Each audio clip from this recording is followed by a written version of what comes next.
Welcome to उन्नति competition classes. उन्नति competition classes में आप सभी का फिर से एक बार हार्दिक स्वागत है। दोस्तों, आज के इस वीडियो में हम बात करेंगे आइडम्स एंड फ्रेजेस, जिसको बच्चे कुछ बोलते हैं ईडियम्स एंड फ्रेजेस। दोनों का अर्थ सेम है, समान है, तो आपको कंफ्यूज होने की आवश्यकता बिल्कुल नहीं है। ये इसका पार्ट 2 होगा। इसका पार्ट 1 हम इस चैनल पे ऑलरेडी अपलोड कर चुके हैं। अगर आपने वो पार्ट नहीं देखा हो तो प्लीज़ इस वीडियो के बाद उस पार्ट को देखना प्लीज़ मत भूलिएगा।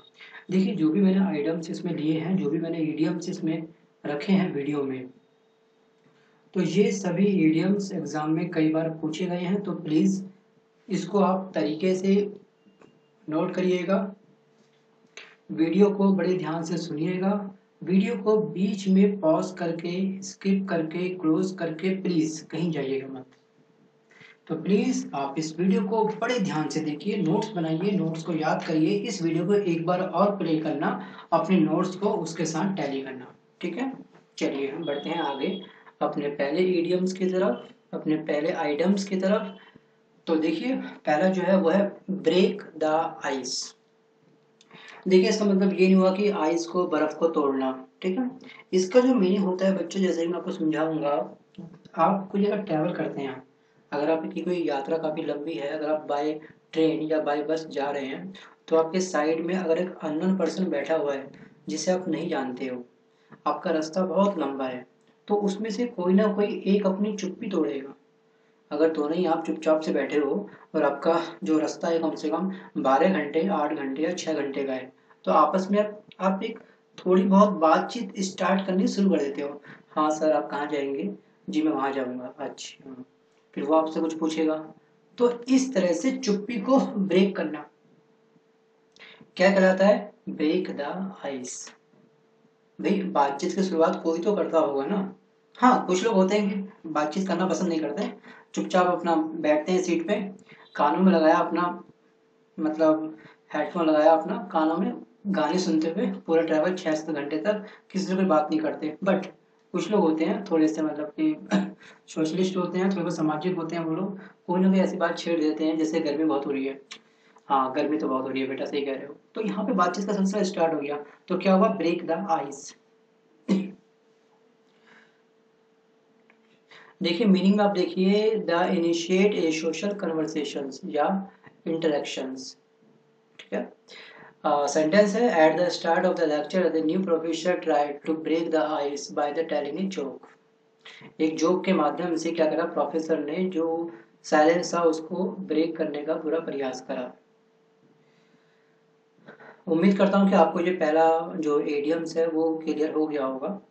ब्रेक द आइस का मतलब ये होता है कि साइलेंस को ब्रेक करना, चुप्पी को तोड़ना, चाहे किसी जोक के माध्यम से या किसी ऐसे रियल लाइफ के एग्जाम्पल से कि वो आपके साथ थोड़ा सा फैमिलियर हो जाए। जैसे कि आप देख रहे हैं कि फोटो में आप देख रहे हैं कि एक गर्ल्स और एक बॉयज दोनों आपस में बैठे हुए हैं, बट कोई भी शुरुआत नहीं कर रहा है, बट कोई ना कोई शुरुआत करेगा, ऐसी बात नहीं है, क्योंकि इनकी भी यात्रा काफ़ी लंबी होगी इसलिए।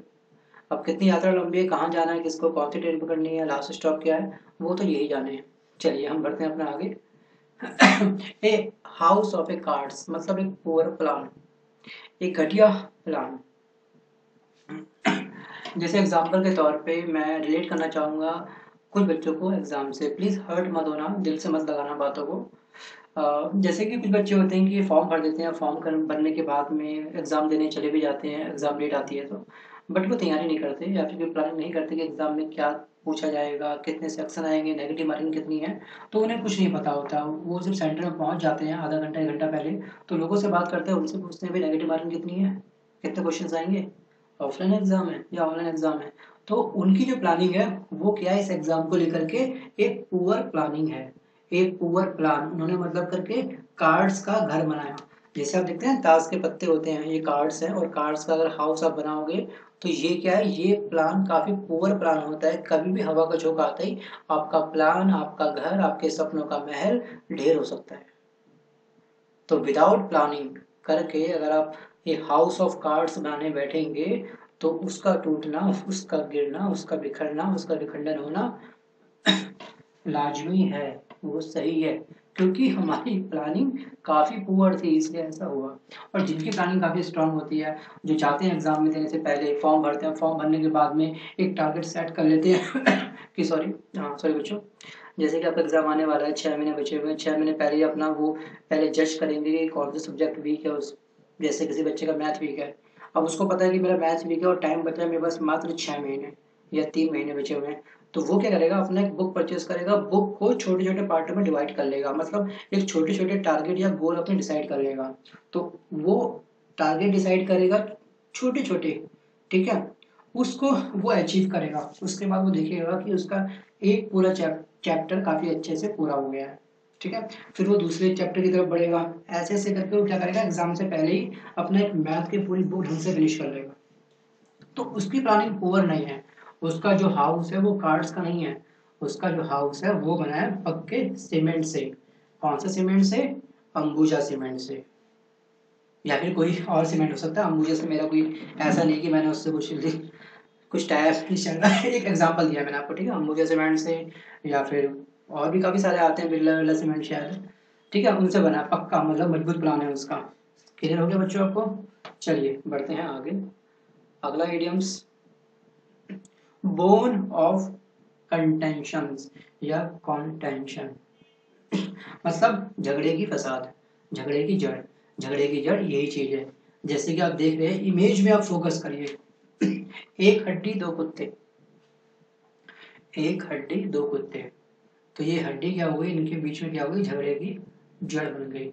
जैसे दो भाई होते हैं, ठीक है, और घर में एक ही बॉल है खेलने के लिए, तो एक बोलेगा एक बॉल मुझको चाहिए, दूसरा बोलेगा नहीं पहले मुझे खेलना है, नहीं मुझे पहले मुझे खेलना है। जैसे घर में एक स्कूटी होती है, दो भाई है एक स्कूटी है, तो दोनों को एक टाइम पे एक ही काम आ रहा है, दोनों के बीच झगड़ा हो रहा है, पहले मैं जाऊंगा अपना काम करके आऊंगा, फिर तो वापस मैं आऊंगा स्कूटी लेके, तब तो जाइए अपना काम तो बाद में करिए। वो स्कूटी क्या हुई, वो बाइक क्या हुई, वो हुई झगड़े की जड़।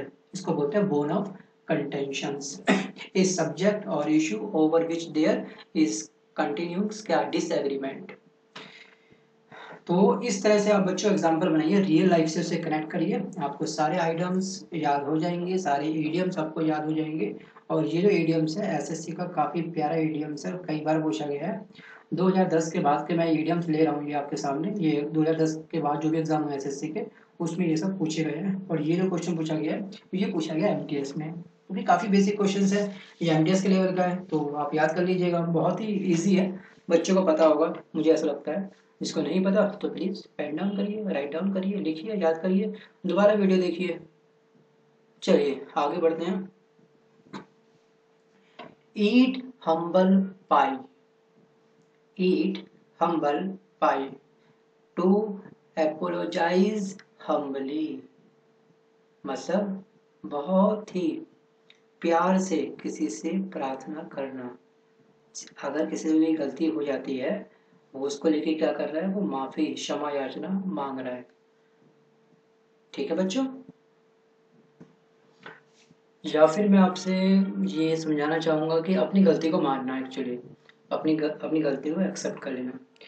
अभी एक ही थोड़ा सा हाल ही के कुछ एक वाक्य है कि मैं बाइक से जा रहा था, तो साइड से मैंने यू टर्न लेना था, लेफ्ट टर्न करना था, तो वहाँ से एक अंकल आ रहे थे, तो मेरी बाइक उनसे टच होते थोड़ी सी बच गई। गलती मेरी थी, मैंने इंडिकेटर दिया था, लेकिन वो इंडिकेटर पीछे वाला वॉच कर सकता है, लेकिन सामने से जो आ रहा है वो तो गौर नहीं करेगा ना। तो हल्की सी, मतलब टच नहीं हुई थी, बहुत गैप हो गया था, बट मैं हल्का सा मैंने ब्रेक मारा, उनसे सॉरी बोली, तो वो मुस्कुरा गए। तो अपनी गलती को मानने से कोई गलत नहीं है, अपनी गलती को मान लेना चाहिए। और इस तरह से क्या होता है कि अपने एक तरह से बोझ भी कम हो जाता है कि हाँ भाई मैंने अपनी गलती एक्सेप्ट करी है। गलती को एक्सेप्ट करना भी बहुत बड़ी कला है बच्चों। कुछ लोग अपनी गलती करते हैं लेकिन एक्सेप्ट नहीं करते, अपनी गलती नहीं मानते, तो ये गलत बात होती है। तो देखो, झुकने में कोई बुराई नहीं है, ठीक है, झुकता वही है जिसके पास कुछ हो, ठीक है। जैसे कि होता है कि जो फूलों से या फलों से भरा हुआ पेड़ ही हमेशा झुकता है। तो इसी तरह किसी तरह से आप भी कह सकते हैं, अगर आप अंदर से काफ़ी प्योर हो, काफ़ी जेन्युइन हो, तो ऑटोमेटिक आपके अंदर से सॉरी की आवाज़ आ जाएगी जहाँ भी आप गलती करोगे। अगर आप अपनी कैरियर को लेकर के कोई गलती कर रहे हो, तो आपको अंदर से ये आवाज़ आएगी कि हाँ यार तू ये गलत कर रहा है, तुम्हें पता है कि तुम्हारा एग्जाम है और तुम यहाँ पे बाहर दोस्तों के साथ पार्टी कर रहे हो, स्मोकिंग कर रहे हो, या फिर टाइम वेस्ट कर रहे हो यहाँ वहाँ की बातों से। तो अगर आप सीरियस तैयारी कर रहे हो, अगर आप काफ़ी लॉयल हो एग्जाम को लेकर के, डेडिकेशन काफ़ी अच्छा है, तो ऑटोमेटिक आप हर अपनी गलती को बहुत जल्दी जज कर लेंगे, नोटिस कर लेंगे कि हाँ यार मैं ये गलत कर रहा हूँ, ये मेरे एग्जाम को लेकर के अभी ये चीज़ गलत हो रही है, छोड़ यार मुझे नहीं करनी। ठीक है। जैसे कि फेसबुक में जरूरत से ज़्यादा लगना, आपको पता है कि एग्जाम में ये आपका फेसबुक क्वेश्चन नहीं आएगा, ये फेसबुक आपका टाइम वेस्ट कर रहा है, तो छोड़ो फिर इसको, व्हाट्सअप वगैरह साइड करो, भाई एग्जाम क्रैक करना है ना, तो सीरियस से तैयारी करनी है, तो अपनी गलती मानना मतलब क्या होता है, ईट हम्बल पाई। चलिए एग्जाम्पल बहुत ज़्यादा दे दिया मैंने इसका भी, मेरा टारगेट था वो समझाना। कम पढ़ो अच्छा पढ़ो। गिव कोल्ड शोल्डर मतलब किसी को इग्नोर करना, टू टू इग्नोर। जैसे कि आप किसी रास्ते में जा रहे हो, आपका काफ़ी पुराना फ्रेंड जो है, जो जिससे बातचीत काफ़ी अच्छी थी, एक छोटी सी बात को लेकर के आपके बीच में थोड़ी सी कहा-सुनी हो गई, और अचानक से आप देख रहे हो रास्ते में वो सामने से आ रहा है और आपको दिखाई दे रहा है, बट क्या कर रहे हो आप, उसे इग्नोर कर रहे हो। तो आप क्या कर रहे हो, उसका गिव कोल्ड शोल्डर, आप उसको अपना ठंडा क्या दे रहे हो, वो दे रहे हो शोल्डर, कंधा दे रहे हो, ठंडा कंधा देना। इस तरह से आप याद करिए थोड़ा सा इसको, तो याद हो जाएगा। मतलब किसी को इग्नोर करना, नज़रअंदाज करना। ठीक है। आगे है hit the nail on the head, to do the correct thing. इसका मतलब ये होता है to do the correct thing.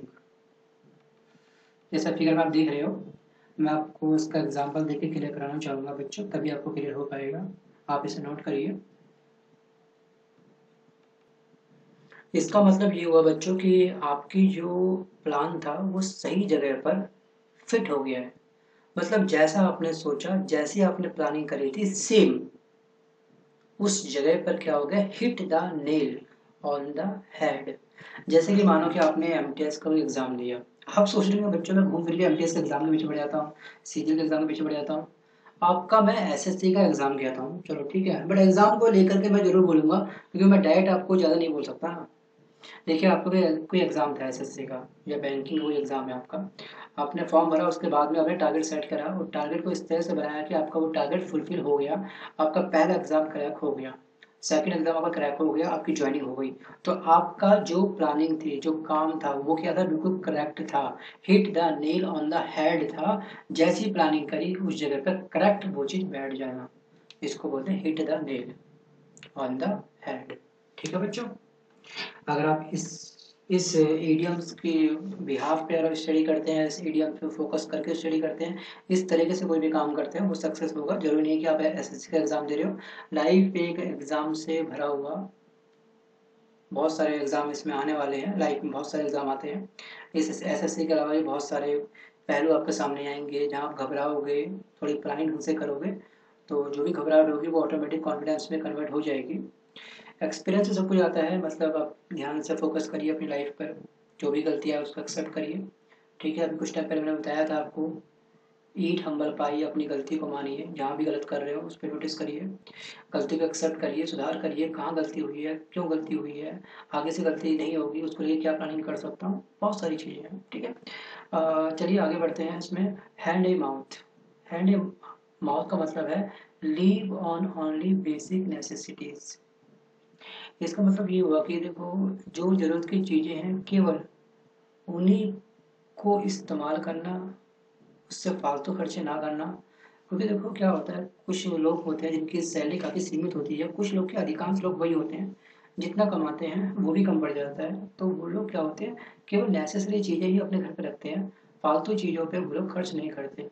जो बेसिक, जो प्राइमरी जो वस्तुएं होती हैं, जैसे कि हमको क्या चाहिए, हमको हवा चाहिए, एयर चाहिए, वाटर चाहिए, फूड चाहिए और थोड़ा सा नेस्ट। ठीक है। तो यहाँ पे ये चीज़ तो रोटी कपड़ा मकान, ये तीन चीज़ें हमारी क्या है, प्राइमरी स्टेज पे होती है कि हमको तीन चीज़ चाहिए।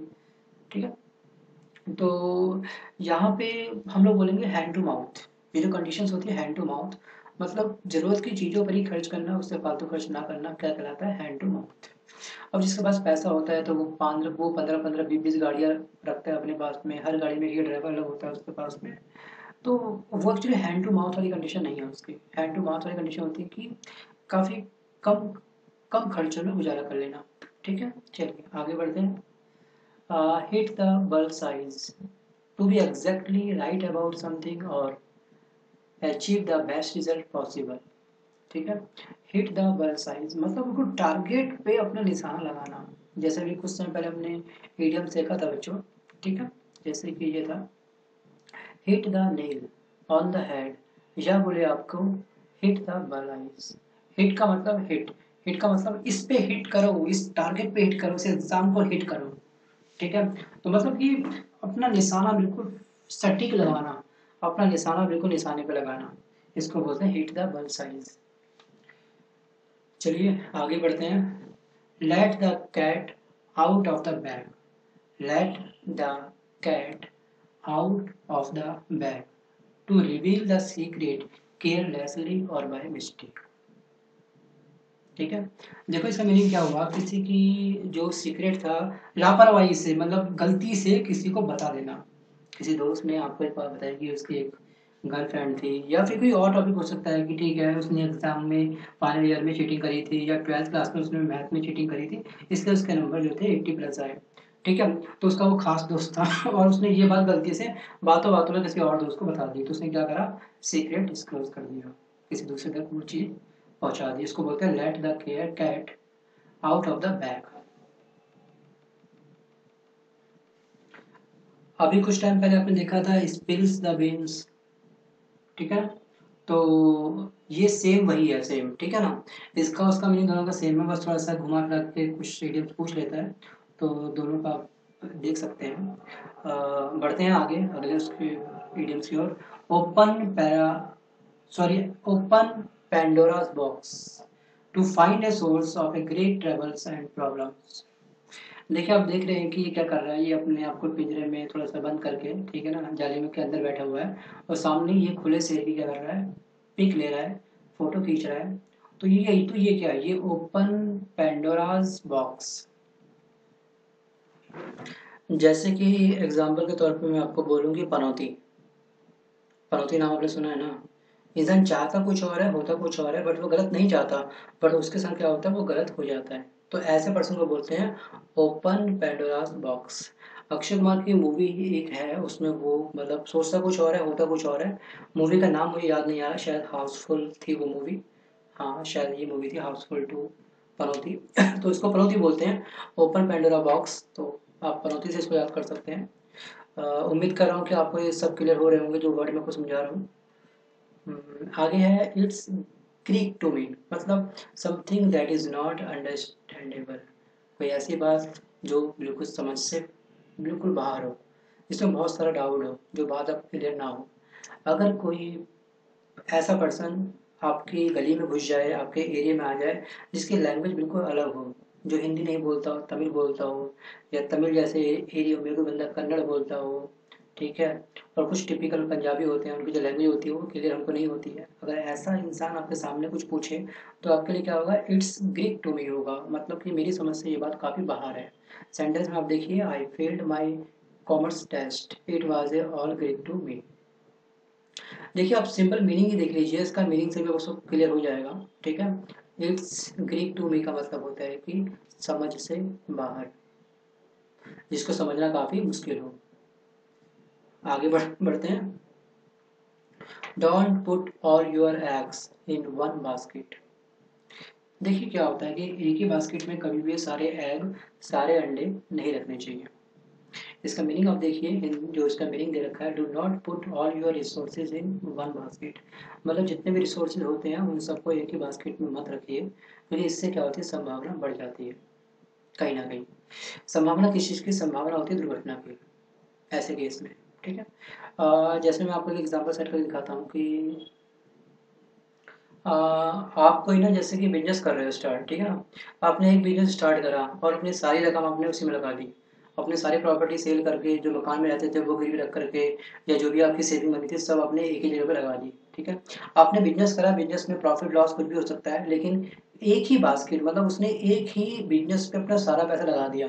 अगर इन केस कुछ नेगेटिव कुछ एस्पेक्ट जनरेट हो जाते हैं और बिजनेस कभी अगर लॉस में जाता है तो क्या होगा उस केस में? मुझे बताइए एक बार, उस केस में क्या होगा?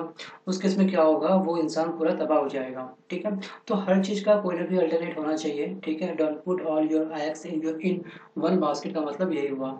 या फिर मैं आपको बोलता हूँ कि ठीक है कि आप तैयारी कर रहे हैं एग्जाम की, आपने सब कुछ मतलब 12th पास आउट आपने करा और उसके बाद आप किसी एग्जाम पे फोकस कर रहे हैं, 100% दे रहे हैं, बट साइड में कुछ ना कुछ ऐसा ऑप्शन रखो कि अगर इन केस ये चीज़ अगर ढंग से नहीं हो पाती है या इसका कट ऑफ बहुत ज़्यादा जाता है, आपके पास टाइम बहुत कम है, तो साइड में अपने आप को कोई बैकअप लेके चलो लाइफ में बच्चों। ठीक है, आपके फादर का बिजनेस पहले से ऑलरेडी तैयार है, तो उसमें थोड़ा सा पार्टिसिपेट आप कर सकते हो। पढ़ाई के साथ पढ़ाई 3 घंटे 4 घंटे कर लो, 4 घंटे की पढ़ाई मैं कहता हूँ इनफ है।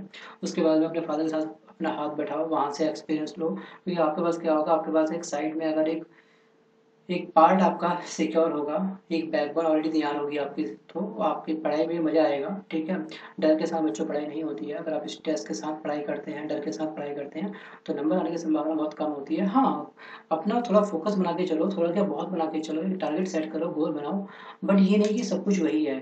ठीक है ना, देखो उस एग्ज़ाम के आगे भी आपकी लाइफ बहुत पड़ी है। ठीक है, एक हरिवंश राय बच्चन जी की एक लाइन है कि मन का हो अच्छा, ना हो तो और भी अच्छा। अगर नहीं भी हुआ तो ना होने में शायद भगवान की मर्जी थी, जो उसने हमको ये चीज़ नहीं दी।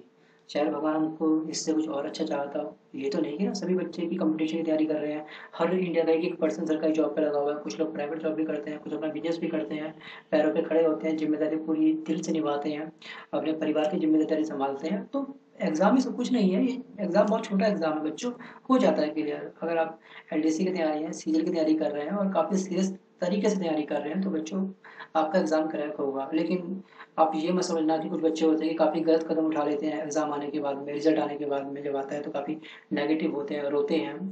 तो देखो वो भी नहीं करना कि अब पछतात हो क्या, जब चिड़िया चुगी खेत वाला एक मैंने पार्ट 1 में एक दिया था ऐसा एग्जाम्पल आपको, ईडीएम सा वो, तो वैसा भी कुछ नहीं करना है आपको।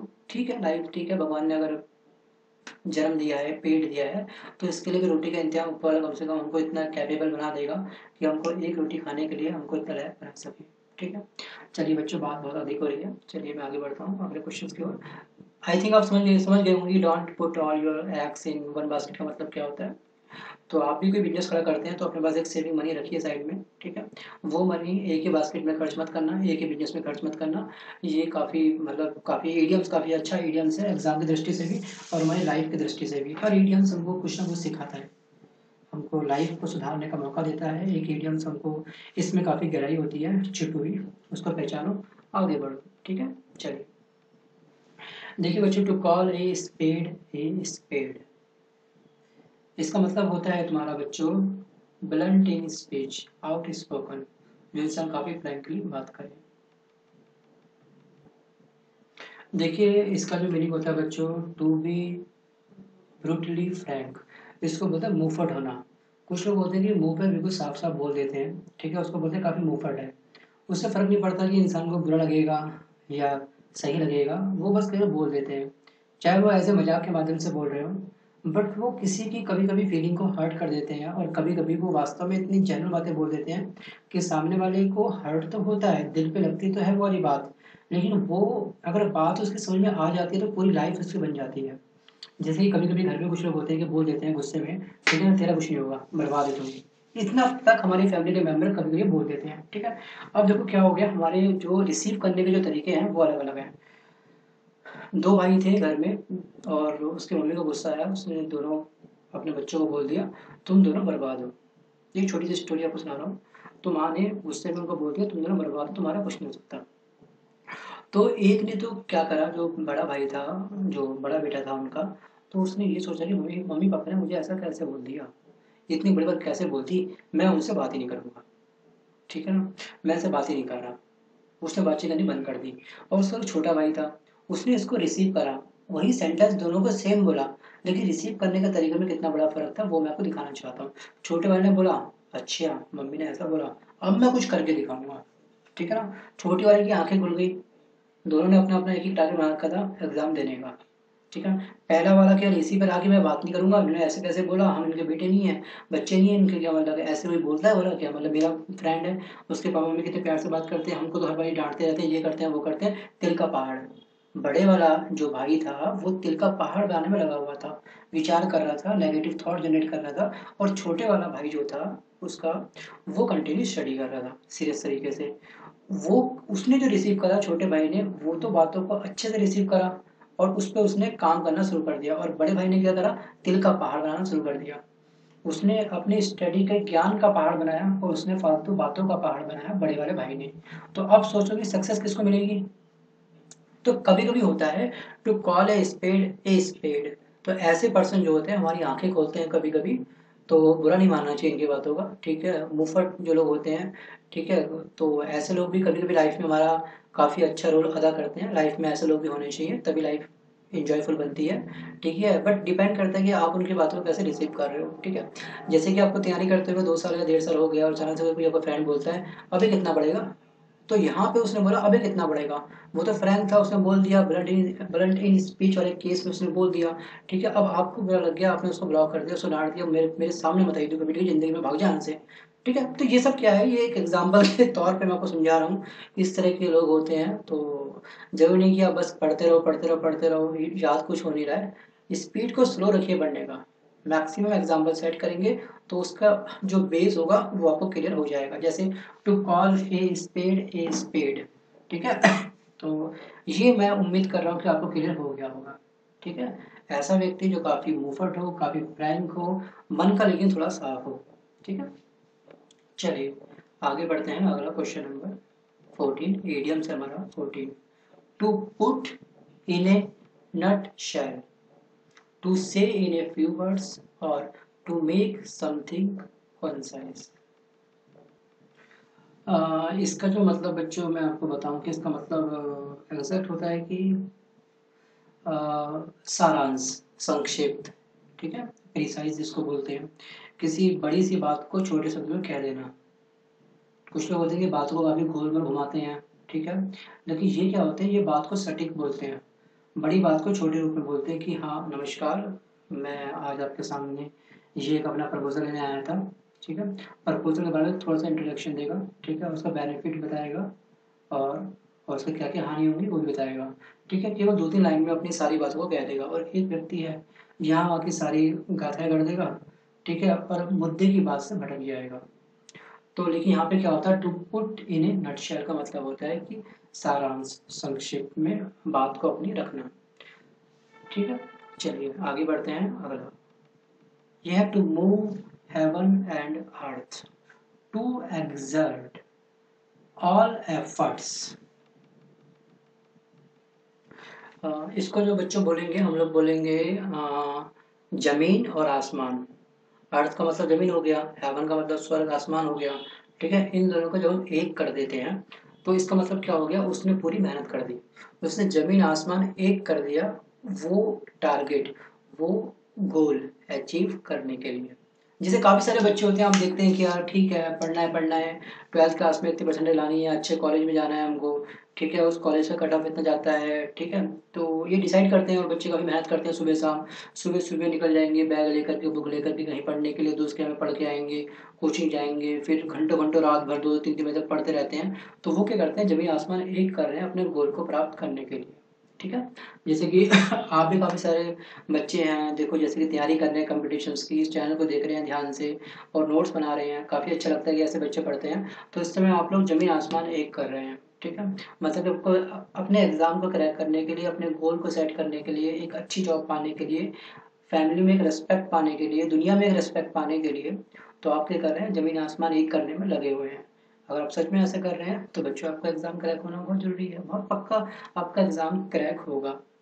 लेकिन देखो बच्चों, थोड़ा सा बैलेंस जरूरी है हर चीज में। आप सुबह शाम जमीन आसमान एक करने में लगे हुए हो, मतलब बहुत ही डेडिकेशन, बहुत तरीके से पढ़ रहे हो, लेकिन अपनी डाइट पे ध्यान देना, क्योंकि पढ़ते समय डाइट का इंपॉर्टेंस रोल होता है।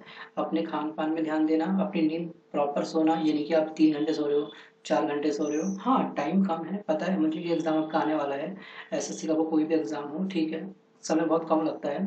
तो आप घंटों में कभी मत पढ़ना, हमेशा क्वालिटी में पढ़ना, क्वांटिटी में कभी मत पढ़िएगा कि मैंने आज इतने पेज पढ़े। आप पेज चाहे 2 पढ़ें, लेकिन उसको मैक्सिमम रिवाइज करते चले जाएं। रिवाइज जरूर करें, रिवीजन जरूर करें उस नोट्स का अपने, चाहे वो आप इसका नोट्स बना रहे हो या फिर आप कुछ भी सब्जेक्ट कहीं से पढ़ रहे हो, ठीक है। पहले तो अपने आप को असेस करो, अपने आप को असेसमेंट करो, अपने आप को जज करो कि आपका कौन सा सब्जेक्ट वीक है, फिर बैलेंस बनाओ। आपके मैथ में अगर 50 में से 25 क्वेश्चन ठीक हो रहे हैं तो आपको मैथ में थोड़ा सा फाइट करने की ज़्यादा आवश्यकता है, थोड़ा सा मतलब कि ज़्यादा समय देना आपको पढ़ाई में। तो बैलेंस प्लीज़ बना के चलना, ठीक है। हर चीज़ में बैलेंस ज़रूरी होता है। बॉडी में भी अगर आप खाना खा रहे हैं सुबह शाम, अगर मैं आपको केवल आलू की सब्जी दूँ, आलू चावल डायरेक्ट कंटिन्यू आपको रेगुलर 1 महीने तक खिलाऊँ, तो बॉडी का बैलेंस खराब हो जाएगा। जो बाकी जो विटामिन प्रोटीन होते हैं वो कहाँ से आएंगे भाई। तो इसी तरह से नींद, डाइट और पढ़ाई क्वांटिटी के साथ नहीं क्वालिटी के साथ में, ठीक है। छोटे छोटे गोल सेट करना है, ठीक है। इस तरह से आप स्टडी करना। तो बच्चों इसी के साथ मैं ये वीडियो करता हूँ यहीं पे समाप्त। अगर आपको ये वीडियो पसंद आया हो तो प्लीज़ लाइक करिएगा। एग्जाम्पल जो मैंने आपको दिए तो उसको प्लीज़ आप अपने अकॉर्डिंग भी एग्जाम्पल बना करके लिख सकते हैं नोट्स में, नो इशू, कोई प्रॉब्लम नहीं है। टारगेट ये है कि एग्जाम में अगर पूछे तो आपको टाइम पे वो चीज़ हिट हो जाए, मतलब टाइम पे वो चीज़ आपको याद आ जाए। ज्ञान वही है जो एग्जाम में काम आए। भाई वो ज्ञान किस काम का कि जो आपके एग्जाम में काम ना आ सके। आपने सुबह शाम कंटिन्यू एक इडियम्स पढ़ा, एक आइडम्स पढ़ा और याद टाइम पे एग्जाम पे नहीं आ पाया, तो वो तो ज्ञान बेकार हो गया ना आपके लिए। और बच्चों अगर आप इस चैनल को फर्स्ट टाइम देख रहे हैं, चैनल के आप प्लेलिस्ट में जाइए, वहाँ पे वॉच करिए। बहुत सारी प्लेलिस्ट में काफ़ी सारी वीडियो हैं जो आपके एग्जाम के लिए यूजफुल है। डिसाइड करिए, उसके बाद आप सब्सक्राइब करना, ठीक है। अगर आप सब्सक्राइब कर लेते हैं तो आपसे कल मैं जल्द मिलूंगा एक नए वीडियो के साथ में, ठीक है। और जिन्होंने पहले से सब्सक्राइब कर रखा है तो वो दोबारा सब्सक्राइब ना करें, ठीक है। चलिए बच्चों, मेरी ओर से आप सभी को all the best. Thanks for watching my video. मिलता हूँ जल्द एक नए वीडियो के साथ। और प्लीज़ प्लीज़ प्लीज़ काफ़ी ध्यान से पढ़ना, ठीक है। और स्ट्रेस में मत पढ़ना, नींद पूरी लेना, डाइट मतलब खाने पीने पे अपना पूरा ध्यान देना, ठीक है। लंच को ज़्यादा डिले मत करना पड़ते समय। चलिए, okay, bye, take care and again all the best. पहले आइटम्स की तरफ तो देखिए, पहला जो है वो है ब्रेक द आइस। देखिए इसका मतलब ये नहीं हुआ कि आइस को, बर्फ को तोड़ना, ठीक है। इसका जो मीनिंग होता है बच्चों, जैसे कि मैं आपको समझाऊंगा।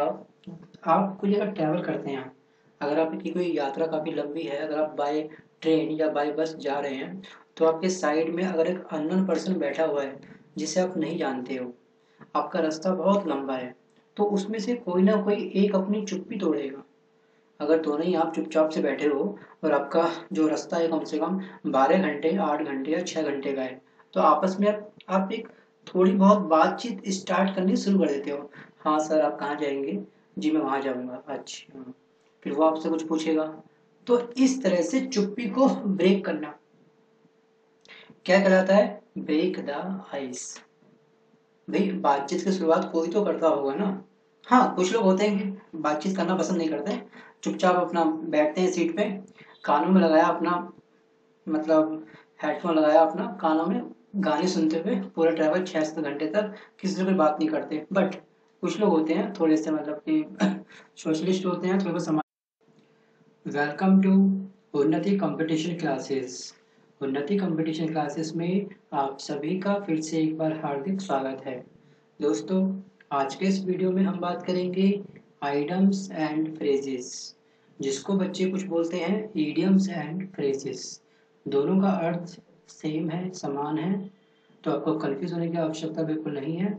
ये इसका पार्ट 2 होगा। इसका पार्ट 1 हम इस चैनल पे ऑलरेडी अपलोड कर चुके हैं। अगर आपने वो पार्ट नहीं देखा हो तो प्लीज़ इस वीडियो के बाद उस पार्ट को देखना प्लीज़ मत भूलिएगा।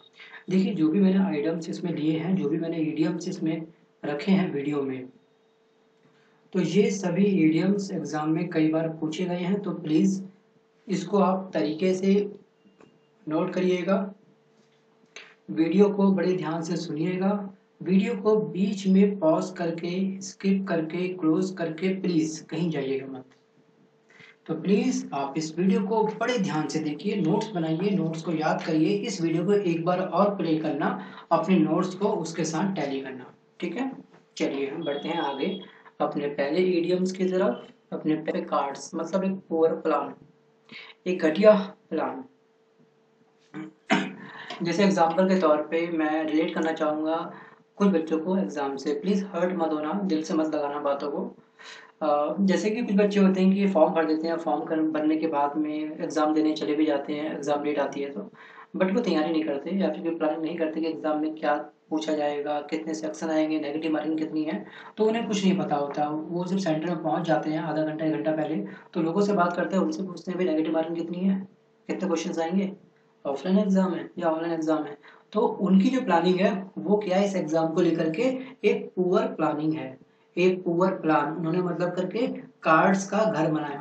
जैसे आप देखते हैं ताश के पत्ते होते हैं, ये कार्ड्स हैं, और कार्ड्स का अगर हाउस आप बनाओगे तो ये क्या है, ये प्लान काफी पुअर प्लान होता है। कभी भी हवा का झोंका आता ही आपका प्लान, आपका घर, आपके सपनों का महल ढेर हो सकता है।